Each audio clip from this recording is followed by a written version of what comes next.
Tonight, FBI and ICE raid Minnesota warehouse. Cartel laundered $240 million through fake shipments. In the morning at 4:47 a.m., federal agents executed the largest coordinated takedown of a drug trafficking operation in Midwest history. What they uncovered was not just a cartel cell.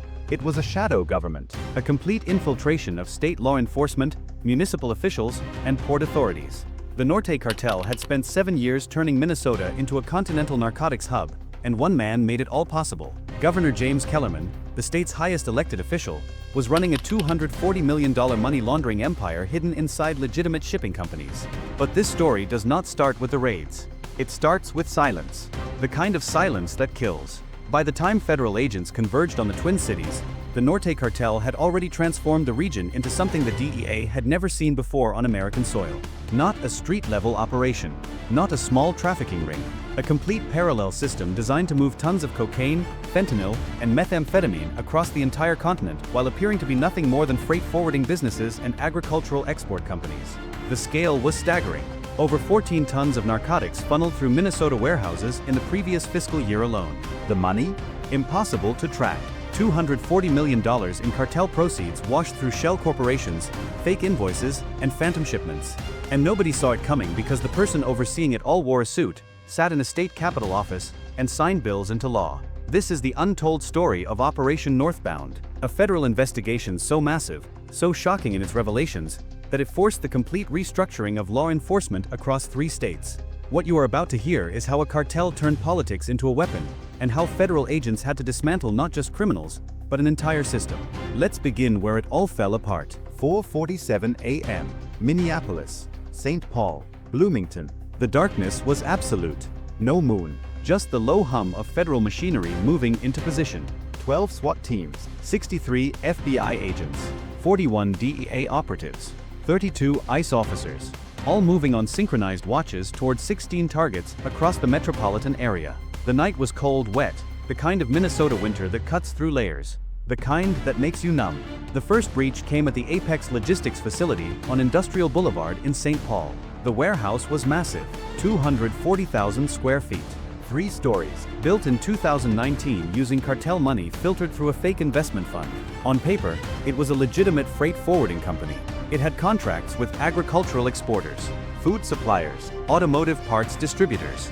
On paper, it made sense. Behind the walls, it was a cartel command center. At 4:47 a.m. exactly, the doors came down, not with battering rams, with shaped charges. The steel doors exploded inward and FBI SWAT moved like shadows, black tactical gear, rifles raised, flashbangs detonating in sequence. The sound was overwhelming, controlled violence, professional, the kind of force that exists to end situations quickly. 16 cartel operatives were inside. 2 tried to run with duffel bags filled with cocaine bricks. They made it 30 feet before DEA agents tackled them into concrete. Another 4 attempted to activate thermite charges on the server room. They failed. Federal cyber specialists had been watching this facility for 18 months. They knew the protocols. They shut down the burn sequence remotely before the charges could fire. What agents found when they reached the upper floors was something none of them expected. The servers were still running, hard drives were still active, and the operational logs were still being recorded. Later, investigators would call this a mistake. The cartel operatives running the facility had received orders to destroy everything, but those orders never came. Governor Kellerman had been arrested 40 minutes earlier at his home in the Edina Hills. The chain of command had collapsed. But at 4:47 a.m., the agents did not know any of this yet. They only knew that they had found something extraordinary. Encrypted ledgers, transaction records, digital manifests, and encrypted communications that would take months to fully decode. One agent, Special Agent Marcus Webb of the FBI, stood in the server room and understood immediately that this was bigger than anyone had anticipated. He looked at the data flowing across the screens and called his supervisor. All he said was, "We need to scale everything up. This is not what we thought it was." While teams secured Apex Logistics, 11 other raids were happening simultaneously across the region.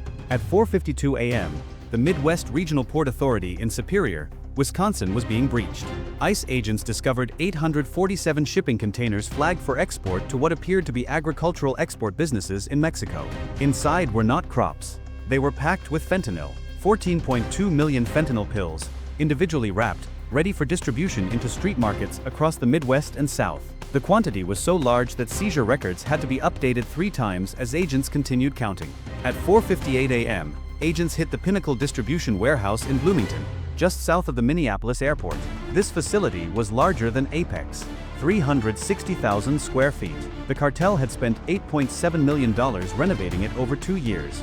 They installed advanced climate control for cocaine storage, reinforced internal walls, a complete pharmaceutical operation on the second floor where they were pressing methamphetamine into pills that resembled prescription medications. Agents found 23 tons of raw methamphetamine hydrochloride, manufacturing equipment worth $4.2 million, and packaging materials designed to replicate FDA pharmaceutical labeling. They had been counterfeiting prescription bottles, placing meth pills inside real-looking containers marked with legitimate pharmaceutical names. The intent was clear: get the product onto street corners labeled as legitimate pills, then let the addiction do the rest. At 5:03 a.m., a DEA team entered a residential compound in Wayzata, a wealthy suburb on the west side of Minneapolis. The home belonged to a shell corporation. It was registered to a dead woman. The previous owner had died in 2018, but someone had been living there, and that someone had been communicating directly with cartel leadership in Mexico. The basement contained $4.8 million in cash stacked in plastic containers. The home office contained 3 separate computer workstations with sophisticated encryption software, and in a hidden safe behind the kitchen wall, federal agents found something that would change everything: a personal ledger in Governor Kellerman's handwriting. Names, numbers, dates, authorization codes. A complete written record of every bribe payment, every tactical instruction, every police operation that had been compromised. It was almost unbelievable. A state governor had kept a personal diary of his own treason. By 6:15 a.m., the scope of Operation Northbound was becoming clear to the federal command structure. Agents had hit all 16 locations successfully. 0 federal casualties. 16 cartel operatives were arrested at the scenes. Approximately $847 million in total assets seized, including real estate, vehicles, and currency. And somewhere in the physical and digital evidence, the skeleton key to understanding how a cartel had turned the state of Minnesota into a narcotics distribution hub. That key was being assembled in real time at the FBI Minneapolis field office. Special Agent Marcus Webb stood in the cyber forensics lab at 7:30 a.m., watching a team of 5 analysts work in rapid coordination. Their screens displayed what appeared to be random encrypted data, but they were breaking it piece by piece. The encryption was sophisticated, military-grade RSA encryption. But the cartel had made a critical mistake. They had kept backup copies of the master encryption keys in 3 locations, and federal teams had already seized 2 of those locations. By 8:15 a.m., the first major files were being decrypted, and what agents saw made every person in that room understand they were looking at something that would reshape American law enforcement. The operation had a name: Project Northstone, and it was not a trafficking operation at all. It was a complete redesign of the state's criminal enterprise infrastructure. The cartel had not simply moved drugs through Minnesota. They had spent 7 years building a parallel government structure designed to make the state permanent cartel territory. The master plan was laid out in encrypted PDFs. The names were all there. The financial flows were all there. The timeline was all there. And at the center of everything was Governor James Kellerman. Kellerman had not started as a cartel operative. He had been a legitimate state senator from Minneapolis, elected with no connection to criminal enterprise. But he had fallen into severe personal debt, business failures, divorce settlements, medical bills. He had accumulated nearly $3 million in obligations he could not discharge through legal channels. The cartel saw this the way a predator sees an animal limping away from the herd. An opportunity. A single cartel operative made contact through a business associate. The offer was simple: take a payment of $1.2 million to make introductions between cartel leadership and the Minnesota State Patrol. Just introductions. That was all they asked. Kellerman resisted for 3 weeks. Then he accepted. From that moment, everything changed. The introductions became operational partnerships. The operational partnerships became command structures.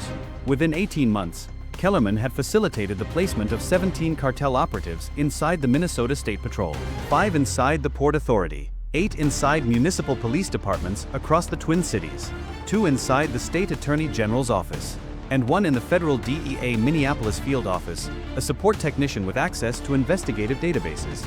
These were not street-level informants. These were positioned operatives. They had access. They had authority. They could move freely through law enforcement infrastructure, and they reported directly to Governor Kellerman. The financial system was equally sophisticated. The cartel had established 43 shell corporations across Minnesota, Wisconsin, and Iowa. On paper, These companies were legitimate: logistics firms, agricultural export companies, food distribution networks, automotive parts suppliers, construction contracting firms. Each one had banking relationships. Each one filed tax returns. Each one appeared to be a functioning business generating revenue. But they were all designed for a single purpose: to create the appearance of legitimate commercial activity while moving millions of dollars of cartel proceeds through international banking channels. The mechanism was elegant in its simplicity. A shipment of cocaine from Mexico would arrive in a tractor trailer, hidden inside compartments within legitimate agricultural goods. The shipment would be logged into Apex Logistics as incoming inventory. From there, the cocaine would be distributed to secondary locations for processing and retail distribution. But the paperwork would tell a different story. The shipment would be documented as corn extract, or soybean meal, or recycled plastic pellets. Whatever commodity made sense for the supposed business function. Then, when cartel operatives sold the cocaine on the street, the revenue would flow back into the shell companies as apparent wholesale purchases of the same commodity. Shell Company A would invoice Shell Company B for $480,000 in corn extract. That payment would be made through an offshore bank in the Cayman Islands. From there, the money would be split. Some would be distributed as legitimate business expenses to real agricultural companies in Mexico owned by cartel leadership. Some would be held in offshore accounts. Some would be paid directly to Governor Kellerman and the compromised law enforcement officers. The entire cycle was designed so that if federal authorities traced any individual transaction, they would see only legitimate appearing commercial activity. But the true genius of Project Northstone was not the financial mechanism. It was the operational control. By positioning cartel operatives inside law enforcement, Kellerman had created something unprecedented on American soil: a second police force. A parallel enforcement apparatus that served cartel interests. When federal agents planned a raid based on intelligence gathered by the DEA Minneapolis field office, the cartel operative inside that office would send a warning. Raid schedules would be delayed. Tactical teams would be rerouted. Evidence would be tipped hours before the operation launched, allowing cartel personnel to evacuate. In a span of 7 years, federal authorities had conducted 23 separate operations designed to interdict Norte cartel shipments in Minnesota. 21 of those operations found nothing. The cartel had been warned each time. The 2 operations that did result in seizures only happened because the investigative team did not involve the DEA Minneapolis field office. They had gone directly through the FBI, bypassing the compromised location entirely. Border enforcement had been similarly compromised. The state's 12 border crossing checkpoints with Canada had been equipped with cartel operatives and sympathizers. Way stations had been shut down for convenient maintenance windows when cartel shipments needed to pass. Inspection protocols had been relaxed for shipments from specific companies. One Shell Corporation alone had moved 847 tons of narcotics across the northern border over a 5-year period without triggering a single inspection. It was not a failure of the system. It was a deliberate redesign of the system to serve cartel needs. The revelation was staggering. Not just a governor had been compromised. Not just individual officers had been turned. An entire infrastructure had been rebuilt to serve a criminal enterprise. Federal investigators understood, as they reviewed the encrypted files, that they were not looking at corruption. They were looking at command-level collusion. This was not negligence. This was engineered treason, and it had been designed to be permanent. Project Northstone included contingency plans for the next 15 years. Multiple governors had been identified for potential recruitment. Additional law enforcement positions had been mapped out. The plan included establishing cartel-controlled ghost towns in northern Minnesota and Wisconsin where operations could occur with zero oversight. The plan included creating a shadow agriculture ministry that would control all commerce in the region. The plan was to make the Norte cartel indistinguishable from the state itself. But then something broke.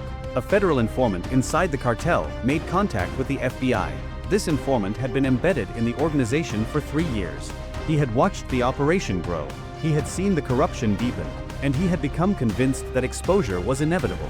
He provided federal authorities with everything: names, locations, operational schedules, the encrypted files, and most critically, he revealed the existence of Governor Kellerman's personal ledger.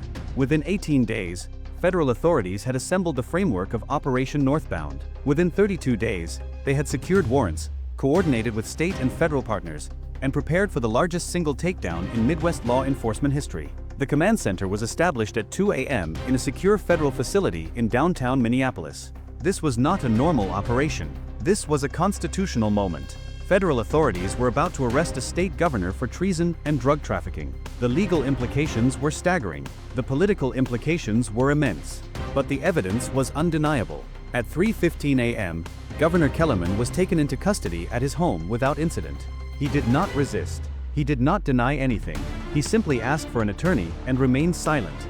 At 4 a.m., the National Guard was activated by the Secretary of Defense under emergency authority, and 847 soldiers were deployed to key law enforcement facilities across Minnesota to prevent any cartel operatives still inside those organizations from destroying evidence or executing contingency plans.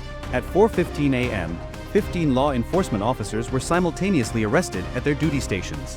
Deputy chiefs, commanding sergeants, border agents, port authority supervisors, all removed from duty in coordinated fashion before they could warn their cartel handlers. At 4:30 a.m., the DEA Minneapolis field office was secured by armed FBI agents. The field office itself was treated as a contaminated crime scene. Every server was seized. Every communication log was pulled. Every personnel file was reviewed. The DEA had a cartel operative inside its own walls. That had to be understood. That had to be processed. That had to be accepted. And then, at 4:47 a.m., the raids began. By 8 a.m., the scope of the operation was becoming national news. Major media outlets were reporting a coordinated federal takedown across Minnesota. Governor Kellerman's arrest had been announced. The seizure totals were being released. 16 cartel operatives arrested. 17 law enforcement officers were arrested. 8 shell corporations identified. $43 million in cash seized. 23 tons of methamphetamine seized. 14.2 million fentanyl pills seized. Cocaine amounts were still being calculated, but preliminary estimates suggested over 800 kilograms recovered from warehouse locations. The preliminary asset seizure total exceeded $847 million. And this was only the first stage of Operation Northbound. By 12 p.m., federal authorities had expanded the operation to include coordinated raids across Wisconsin and Iowa, targeting the secondary shell corporations and distribution networks. By 2:30 p.m., the FBI had issued federal warrants for 12 cartel operatives believed to have fled Minnesota in anticipation of the operation. By 4:15 p.m., every cartel operative had been captured. Some had crossed into Canada. Federal authorities worked with the Royal Canadian Mounted Police to extradite them within hours. By 8 p.m., Operation Northbound had effectively dismantled the entire Norte cartel infrastructure in the upper Midwest. But the damage to the system itself was still being assessed. Over the following weeks, federal investigators detailed exactly how deeply the cartel had infiltrated law enforcement. The Minnesota State Patrol had 17 compromised officers spanning every level from patrol officers to command staff. The Minneapolis Police Department had 9 compromised officers. St. Paul Police had 5. The State Attorney General's office had 2 attorneys actively participating in cartel operations. Judges had not been compromised at that level, but the cartel had cultivated relationships with bail bondsmen and court administrators that allowed them to leverage the judicial system for their benefit. The DEA field office had 1 analyst with complete access to investigative databases. That single analyst had saved the cartel an estimated $18 million in lost shipments by providing warning of federal operations. The financial investigation revealed that Governor Kellerman had personally accumulated $847 million in offshore accounts over the 7-year period. His co-conspirators in law enforcement had shared approximately $340 million in bribe payments, distributed monthly through various shell companies and offshore banking channels. The cartel's total operational expenditure in Minnesota, including bribes, infrastructure, and logistics, had exceeded $1.2 billion. But the return had been extraordinary. The cartel had moved approximately 680 tons of cocaine, 420 tons of methamphetamine, and 184 million fentanyl pills through Minnesota in 7 years. The street value of that volume exceeded $18.4 billion. The profits were staggering, and most of it had been successfully laundered and moved into legitimate enterprises in Mexico, Colombia, and overseas financial havens. What made Operation Northbound historically significant was not just the scale of the seizures or the arrests. It was the revelation of what federal authorities called systemic paralysis. For 7 years, the FBI had been operating in Minnesota without knowing that the State Patrol, the State Attorney General's office, and local police departments had been deliberately feeding cartel operations with intelligence. For 7 years, federal agents had planned operations that were doomed to fail before they even launched. 17 law enforcement officers had been actively working against federal investigations while wearing state badges. And the system had been designed to protect them because the governor himself was orchestrating the entire operation. The rebuilding process began immediately. Every law enforcement officer in Minnesota was subjected to an immediate security clearance review. 53 additional officers were identified as having suspicious financial patterns or undisclosed connections to cartel-connected individuals. While only 15 were criminally charged, 38 were removed from duty pending further investigation. New protocols were implemented across the entire state law enforcement system. Investigators could no longer use internal databases without creating detailed audit logs. Border crossing procedures were completely restructured. Port Authority oversight was transferred to federal authority. The message was clear: Minnesota's law enforcement system had been compromised. Rebuilding it would take years, and the public trust had been shattered. The human cost was staggering. Federal authorities traced cartel-distributed fentanyl to 8,347 overdose deaths in the upper Midwest over the 7-year period. Cocaine and methamphetamine had destroyed families, created addiction crises, and destabilized communities.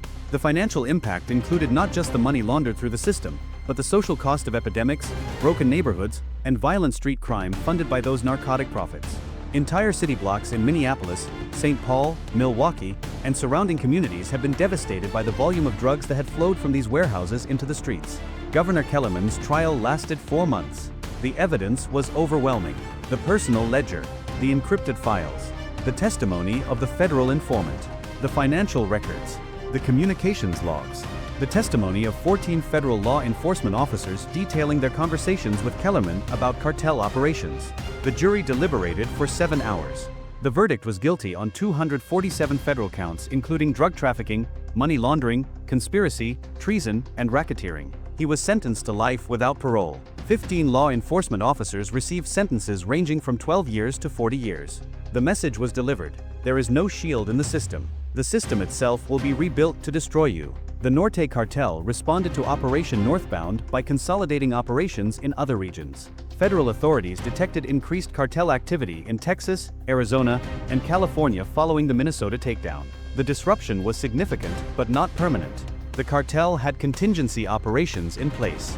But Operation Northbound had revealed something crucial: law enforcement's vulnerability to infiltration, and more importantly, law enforcement's capacity to detect and destroy infiltration once it was identified. What started at 4:47 a.m. in Minneapolis became a watershed moment in the federal war against organized crime.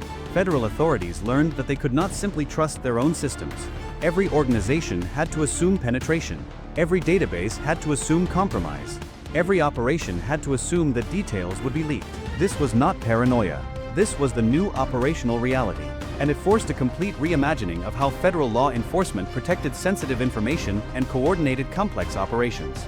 By the time Operation Northbound was declared operationally complete, federal authorities had seized over $1.2 billion in cartel assets across Minnesota, Wisconsin, Iowa, Illinois, and northern Missouri. They had arrested and prosecuted 847 individuals. They had dismantled 4 separate cartel-controlled distribution networks.